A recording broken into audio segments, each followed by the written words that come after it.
Lição 14. Continuando a Trindade e apologética. Então, o que é apologética? Defesa da fé. Os caras estão afiados. Se eu disser que eu estou fazendo apologia às drogas, significa que eu estou fazendo o quê? Defesa. Uma defesa. Propagando ela. Estou defendendo as drogas. Se eu disser que eu estou fazendo apologia ao ódio, né, como diz o STF lá, né, eu estou fazendo uma propagação do ódio. Tá? Então, o que é apologética cristã? É a defesa da fé. A apologética cristã, ela defende e estabelece o cristianismo. Defende do quê? Do quê, pastor? Defende do quê? Das heresias. E estabelece de que jeito, pastor? Dizendo o que é cristianismo e o que não é cristianismo. Tá? Então, muito do que vocês veem na TV hoje, tá? Pastores pregando lá,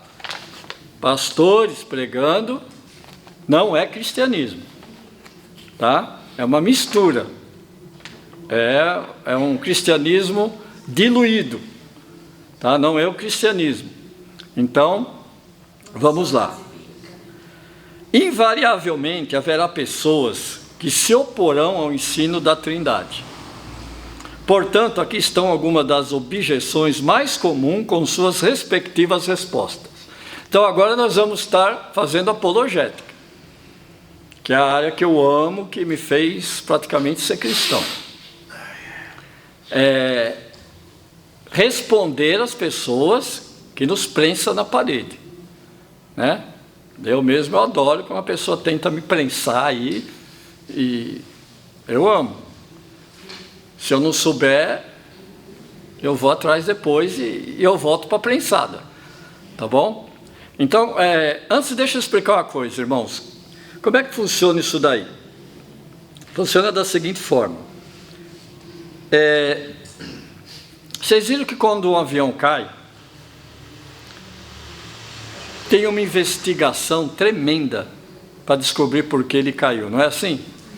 Eles chegam a ponto de juntar pedaço por pedaço no hangar, pedacinho por pedacinho, montar o avião de novo para ver o que explodiu, o que foi. Isso, uma vez descoberto o que foi, esse erro é corrigido em todas as aeronaves do mundo daquele modelo. Então, isso não vai acontecer de novo. Por isso que a aviação é o meio de transporte mais seguro do mundo. Porque cada vez que acontece um acidente, eles investigam, descobrem a causa e fazem esse reparo, essa prevenção em todas as aeronaves, de todas as companhias. Falam, para tudo, porque tem um problema nessa peça, vamos modificar. Então, cada vez que um acidente ocorre, o avião fica mais seguro, amém? Agora vamos para nós aqui.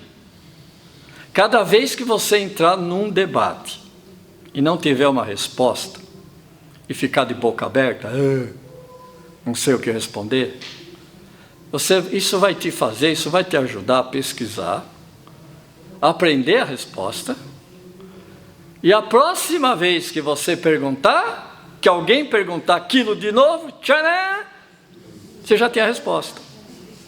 Amém? Não é para não sei, ficar no não sei. Não sei, vou ver a resposta, depois te falo. Porque ninguém sabe tudo de Bíblia. Amém? Então, não tenha medo de entrar em debate. Eu vou entrar, vou perder, não faz mal. Né? Eu no começo só tomava pancada mesmo, né?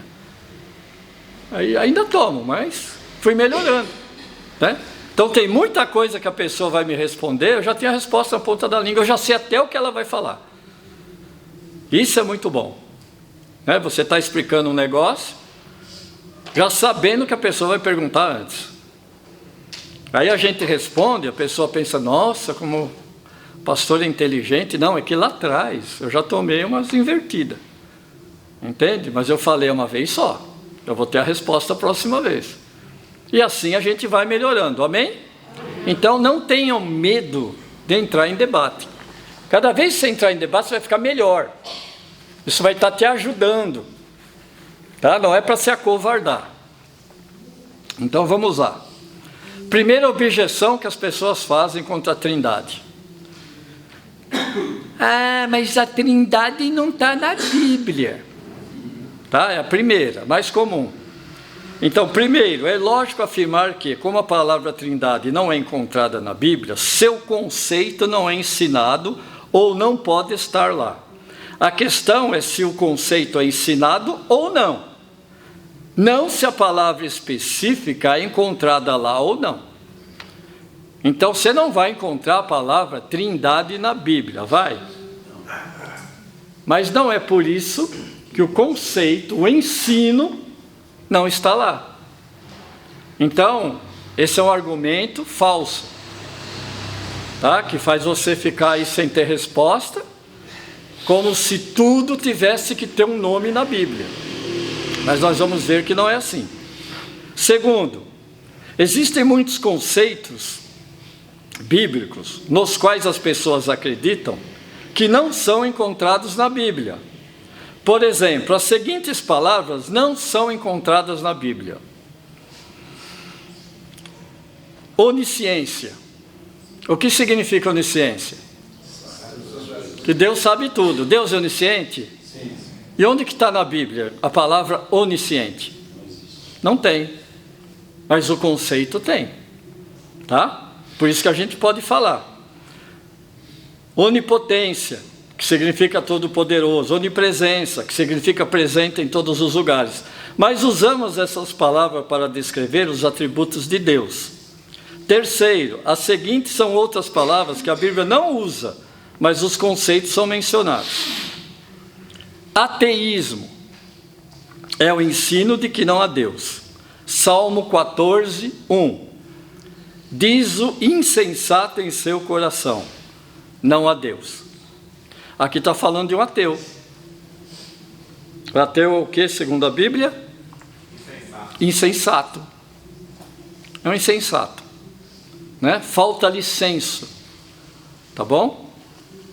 Não tem a palavra ateu, mas tem o significado. Tá bom?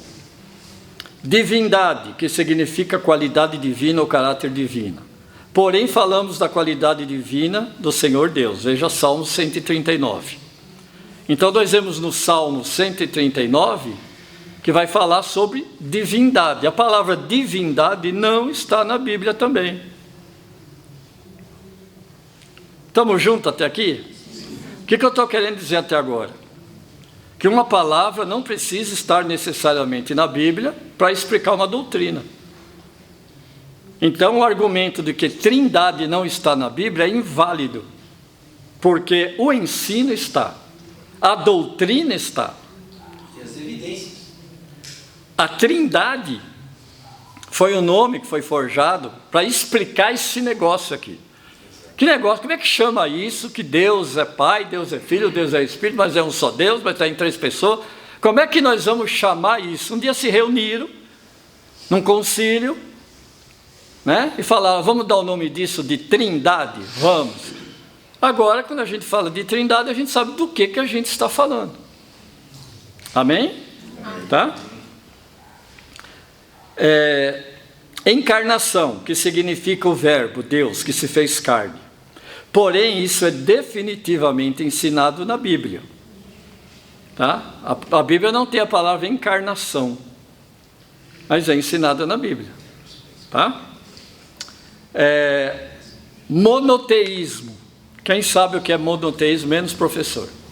Tem a obrigação de saber. O que é monoteísmo? É a crença que existe um só Deus. Tá? Então, assim, o cristianismo é monoteísta? Sim. O judaísmo é monoteísta? Sim. O islamismo é monoteísta? Sim. Essas são as três maiores religiões monoteístas do mundo.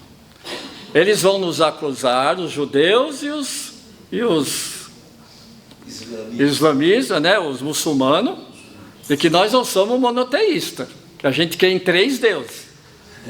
Tá? Por que eles acham que a gente crê em três deuses? Porque eles não entendem a doutrina da Trindade. E quando eles vão explicar a doutrina da Trindade, eles explicam errado, para te enganar. Amém? Para eles, nós cristãos, acreditamos em três deuses. Para eles, nós acreditamos em três. Isso. Porque eles não entendem a doutrina da Trindade. Tá bom? Então, quando eu era TJ, eu pegava muito crente bobinho, né? Calosa. Eu punha assim, vamos supor que tem uma lousa aqui, tá? Agora eu sou TJ, baixou um TJ aqui. Deus Pai é Deus? Sim. É ou não? Vamos, gente. Sim? Estou vendo gente com dúvida se Deus Pai é Deus.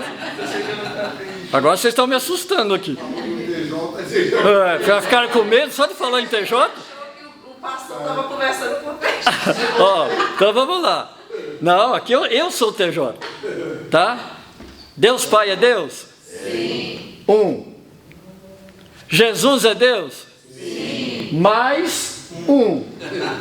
O Espírito Santo é Deus? Sim. Mais um. Um mais um mais um igual a quanto? 3. Pronto, matemática provou. Vocês são tudo xarope.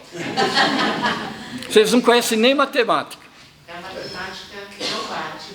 Um mais um é 3.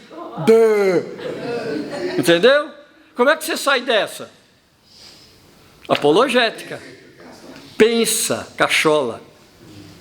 Inverte o símbolo. Tira o mais e faz vezes. Tira o mais e põe vezes. 1 vezes 1? Vezes 1? Resultado? 1.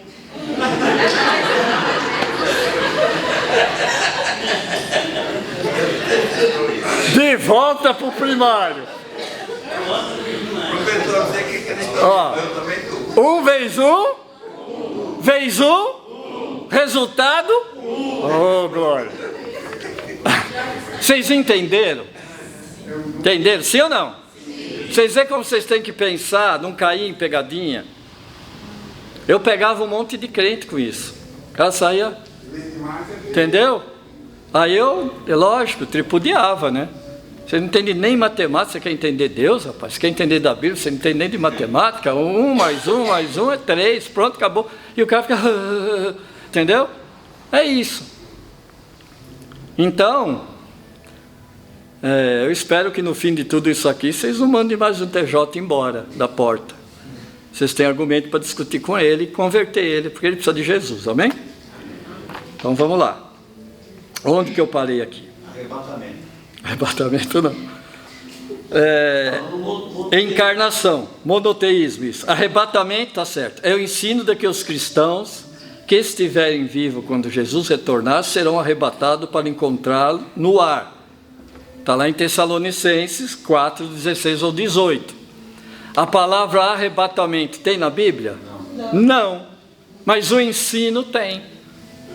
Tá? Então nós estamos dando exemplo, um atrás do outro, de que o argumento que a Trindade não está na Bíblia é falso. Tá? É uma falácia, o que a gente chama de falácia. Te induz ao erro. Tá bom? Por isso que você tem que ter uma resposta. Portanto, dizer que a Trindade não é verdadeira, porque a palavra de Deus não está na Bíblia, é um argumento inválido. Outro argumento. Se Deus quiséssemos que acreditasse na Trindade, Ele teria ensinado na Bíblia. De novo, né? Essa objeção pressupõe erroneamente que a Trindade não é ensinada na Bíblia, mas é. Nós vimos a primeira lição, amém? Algo não precisa ser claramente formulado em uma frase ou parágrafo para ser uma doutrina bíblica. Nem tudo que é ensinado na Bíblia é perfeitamente claro. Dê uma olhada no livro de Apocalipse. Ele contém muitas coisas enigmáticas que devem ser interpretadas após o exame de toda a Bíblia. Mesmo assim, há divergência quanto ao significado de algumas coisas. No entanto, sabemos que as verdades ali são verdadeiras e quer as descobramos ou não. Então, verdade verdadeira é meio esquisito, né? Pois é, redundante, para ficar bem verdade. Em verdade vos digo, tá bom? A Trindade está, na verdade, ensinando que existem 3 deuses. Isso é outro argumento. É isso aqui o muçulmano vai fazer com o cristão. Não, a Trindade está ensinando que é 3 deuses. Ele vai querer te enfiar isso goela abaixo. Fazer você acreditar no que não é. Por isso que é importante que você saiba o que é a Trindade. Tá? E nós estamos falando isso várias vezes durante esse estudo. O que é a Trindade cristã, segundo a Bíblia? Então, por definição, a doutrina da Trindade ensina que existe quantos deuses? 1. Então já começou errado. No entanto, alguns afirmam que a Trindade está, na verdade, ensinando 3 deuses separados. Eles afirmam que é impossível que Deus exista em 3 pessoas, ou que a Trindade é, na verdade, emprestada de figuras pagãs de 3 deuses. Muitos acrescentam que uma pessoa é, por necessidade, um ser individual. Portanto, conclui que a Trindade realmente ensina 3 deuses. Tá bom? Os TJ usa muito isso também. Pegar algumas imagens de algumas culturas pagãs lá do passado, que representa uma tríade, que é diferente de Trindade. Então, vai ter uma imagem lá que tem um Deus assim, outro Deus assim e outro Deus assim, grudado no outro. Tá? Se vocês pesquisar no Google, vocês vão ver. Eles vão falar, ó, isso daqui é de origem pagã. Isso que vocês ensinam, a Trindade, ela é de origem do paganismo, não está na Bíblia. Então, nós já vimos que o nome não precisa estar, o ensino está. Deus deixou a assinatura da Trindade na criação. Amém? Estamos juntos até aqui? Você vê quanto argumento tem aqui, contrário a isso. Tá? Então, deixa eu ver onde eu parei aqui. Então, uma tríade não é uma trindade. Uma trindade são 3 deuses distintos. Como no monoteísmo, uma trindade é um Deus em 3 pessoas. Tá? Uma tríade é politeísta. Então nós vimos que o que é monoteísta? Na existência de um só Deus. De um só Deus. O que é uma tríade? Crê na existência de 3 deuses. Tá? Nós não cremos numa tríade. Nós somos monoteístas. Tá bom? Uma tríade são 3 deuses distintos, como no mormonismo. Então, o mormonismo não. O mormonismo vai dizer que Deus Pai é um Deus, que Deus Filho é outro Deus, e que o Espírito Santo é outro Deus. Eles não creem na Trindade. São 3 deuses separados. Tá? Por quê? Porque a doutrina dele vai ensinar que um dia eu posso ser Deus também. Então é óbvio que eles não vão aceitar a doutrina da Trindade, que existe um Deus só. Tá? Se você um dia quiser ser Deus e ter um planeta para você governar, só teu, tá? E você quiser casar com a sua mulher para a eternidade, e aí lá na eternidade você vai ficar mantendo relações sexuais com ela, ela vai gerar filhos espirituais, e as crianças quando vão nascendo aqui que está no ventre da mãe, Deus vai pegando aquele espírito e enfiando dela, porque ela está mantendo transação lá com o marido e criando bebê espiritual, e vai pôr uns bebezinhos espiritual dentro do bebê de carne, e isso é o mormonismo. Nunca que ele vai falar isso na primeira visita, senão ninguém seria mormon. Mas depois que você já está lá, aos pouquinhos, né? Já está toda a sua família enrolado naquele negócio, tudo bem, vai você Deus de um planeta, né? Eu queria ser de Júpiter, mas tem mais planeta aí, tá bom? Escolhe outro, é que eu já escolhi Júpiter. Então,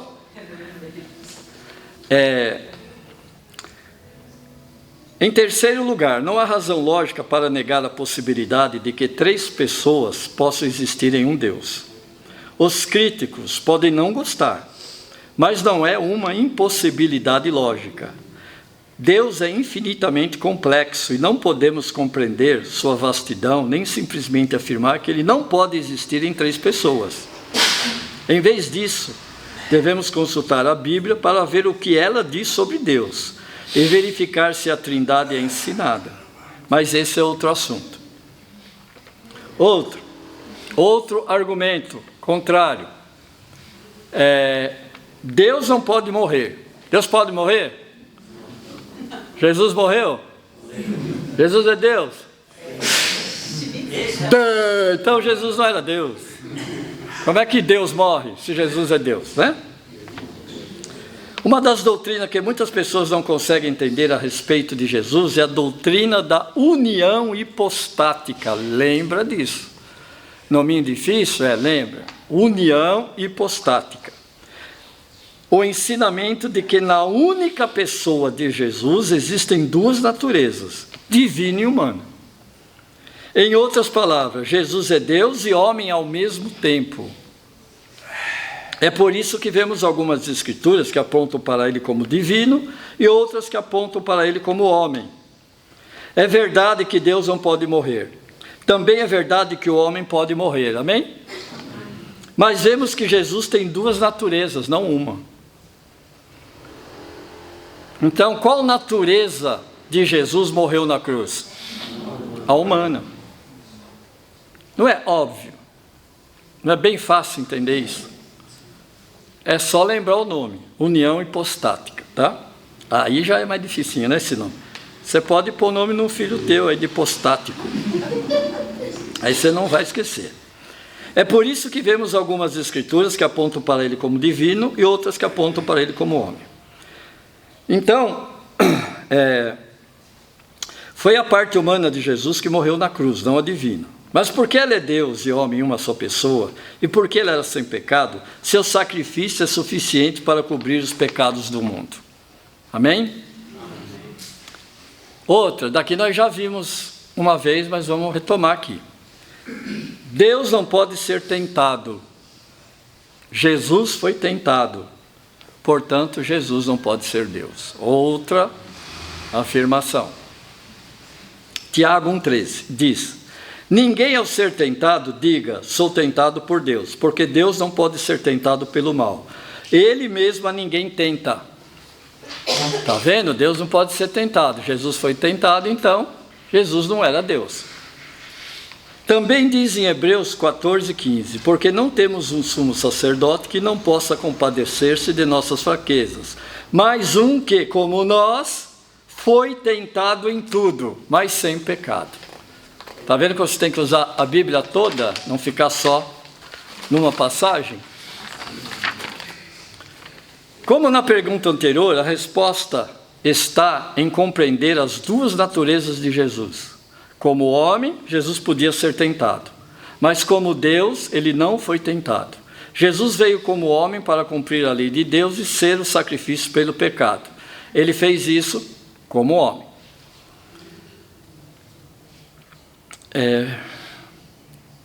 Aqui repetir um pouco. Quando Jesus resistiu às tentações do diabo, citou as Escrituras como homem.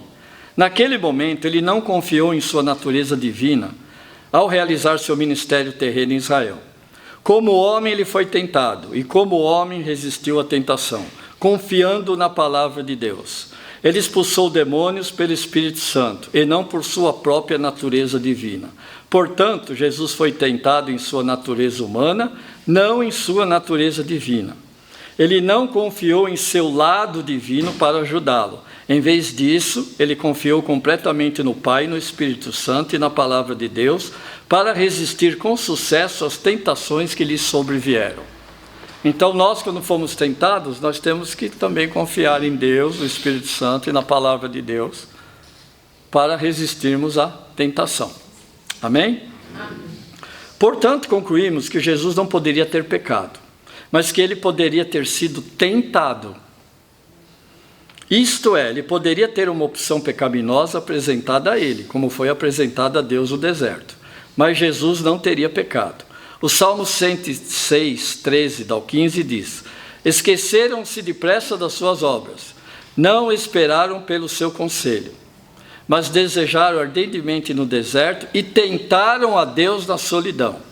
Então ele lhes concedeu o que pediram, mas enviou entre eles uma doença debilitante. Então é assim, Deus ele não cede à tentação. Você pode tentar. O que a Bíblia diz é que Deus não pode ser tentado no sentido de ceder à tentação. Jesus não foi tentado?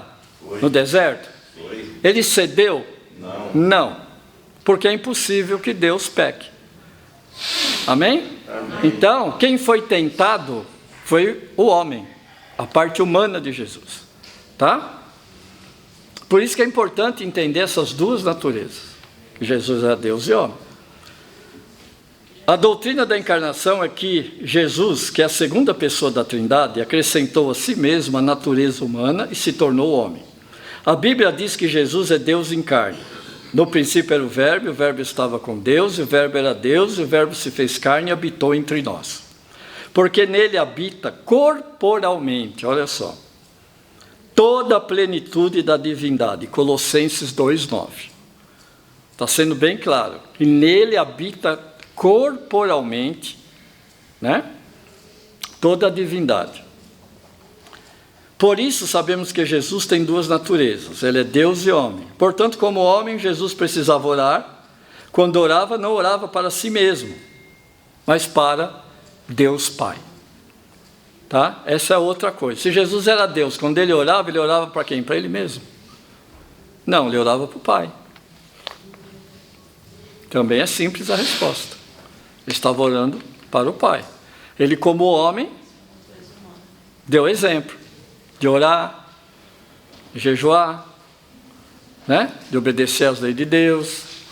Ele obedeceu todas as leis do Antigo Testamento. Ele se circuncidou como judeu. Ele deu exemplo em tudo. Então, como homem, ele teve que fazer tudo isso, porque ele estava debaixo também da lei de Deus. Amém? Amém. Lei essa que nenhum de nós conseguiu cumprir, mas ele cumpriu em nosso lugar, tá? Aplicação. É sempre sábio estar ciente de algumas das objeções à Bíblia. Esta lista é breve, mas pode ajudá-lo a começar com o básico. À medida que aprender mais, anote-as, torne-as sua. Amém? Amém? Então, isso daqui é algumas objeções. Sempre vão estar fazendo objeções para negar o cristianismo. Sempre alguém vai estar querendo dizer alguma coisa para te confundir. Tá? Como nós vimos aqui. Se Jesus é Deus, então ele não podia morrer. Deus não morre, como é que ele morreu? Né? Essa pegadinha é usada até em concílio de pastor batista. Né? Essa pergunta ela é clássica. Sempre tem um pastor que pergunta, quem morreu na cruz? Querendo pegar o candidato. Né? Então, eu fui preparado para essa pergunta, mas ninguém perguntou.